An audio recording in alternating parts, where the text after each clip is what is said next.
kung 20K, pwede na ba itong panimula sa Philippine stock market? Good news, pwede mo na yung panimula sa Philippine stock market. Actually, pwede mo na nga yung parang gawing bank savings account eh. Yung pera mo, ipapasok mo sa iyong trader's account, and then kapag meron ka nakitang stocks na magandang bilhin based sa iyong investing or trading plan, pwede mo siyang bilhin.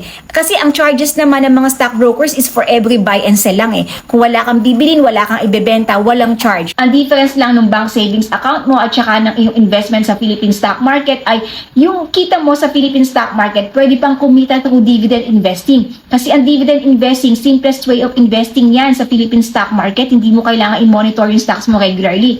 Pero kailangan mong pumili ng good stocks para hindi ka kabahan sa stocks mo. Okay? And tamang-tama, magkakaroon ako ng free training sa January 2025. Ito ay para sa mga beginners or little knowledge sa Philippine stock market. Ang ituturo ko dito ay kung paano ka kumita sa dividend investing, long-term investing, and short-term trading sa Philippine stock market. Ilalagay ko yung link dito at sa comment section, mag-register ka na.